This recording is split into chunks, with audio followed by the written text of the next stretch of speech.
अन्य सदस्यगण, भारतीय राष्ट्रीय कांग्रेस ने अब तक अपने निर्धारित समय से 28 मिनट अधिक बोला है। माननीय चेयरमैन के आदेश से श्री इमरान प्रतापगढ़ी जी 3 मिनट विचार रखेंगे। माननीय इमरान प्रतापगढ़ी। धन्यवाद सभापति महोदय। हम करें बात दलीलों से तो रद्द होती है, उनके होठों की खामोशी भी सनद होती है। कुछ न कहने से भी छिन जाता है एजाज़े सुखन, जुल्म सहने से भी जालिम की मदद होती है। सभापति महोदय, मैं राष्ट्रपति के अभिभाषण पे अपने बात रखने के लिए खड़ा हुआ हूं। उस दिन देश की संसद के गलियारों में सरकार की तारीफ करती हुई महामहिम की आवाज गूंज रही थी, तो उधर मेरे कानों में हसदेव के जंगलों में आदिवासियों को जिंदगी देने वाले पेड़ों पर चलती हुई कुल्हाड़ी की आवाज गूंज रही थी। सभापति महोदय, इस तरफ महामहिम के भाषण पर प्रधानमंत्री जी संसद की मेज थपथपा रहे थे और उधर उत्तराखंड की अभागी बिटिया अंकिता भंडारी के इंसाफ की आवाजें मध्यम पड़ती जा रही थीं, जो आज भी पूछ रही हैं कि आखिर वो वीआईपी कौन था जिसके लिए अंकिता भंडारी को मार दिया गया।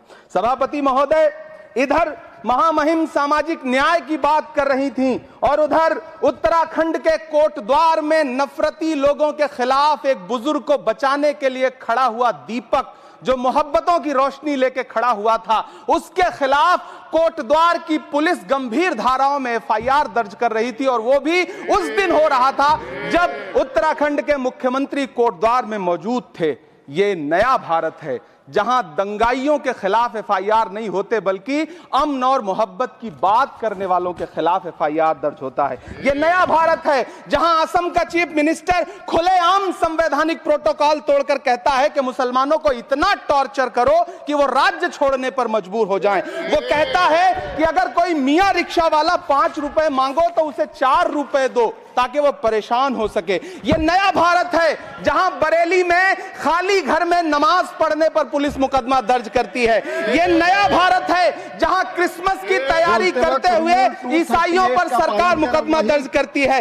ये नया भारत है जहां जम्मू कश्मीर में नीट का एग्जाम क्वालिफाई करने वाले 50 बच्चों में अगर 42 मुसलमान होते हैं तो फिर मेडिकल कॉलेज की मान्यता ही रद्द होती है और जश्न मनाया जाता है। महामहिम राष्ट्रपति का भाषण में सुन रहा था। सर, यह नया भारत है जहां मध्य प्रदेश के बैतूल में बच्चों के स्कूल बनवा रहे मोहम्मद नईम का घर स्कूल इसलिए तुड़वा दिया जाता है क्योंकि वो स्कूल बनवा रहे थे। ये नया भारत है जहां कोर्ट का स्टे होने के बावजूद बनारस की दाल मंडी में सैकड़ों दुकानें तोड़ी जा रही हैं क्योंकि रास्ता चौड़ा करना है। सभापति महोदय, मैं आपसे कहना चाहता हूं कि जो पीढ़ी अपने बुजुर्गों को गाली देती है उसके साथ प्रकृति इंसाफ करती है। आज इंदिरा जी और नेहरू को गाली देते हैं, नेहरू को छोटा नहीं कर पाएंगे। नेहरू का साथ आइंस्टीन, नेहरू का नाम आइंस्टीन के साथ लिया जाता था और आपका नाम एप्स्टीन के साथ लिया जाता है। आपको ये बात समझनी पड़ेगी। सभापति महोदय, मुझे 1 मिनट बोलने दें, मुझे कंक्लूड करने दें। Doctor Sumer Singh Solanki, doctor Sumer Singh Solanki, doctor Sumer Singh Solanki, आपकी बात रिकॉर्ड पे जाएगी। डॉक्टर सुमेर सिंह सोलंकी, जो आपका समय था मैंने बोलने दिया। धन्यवाद।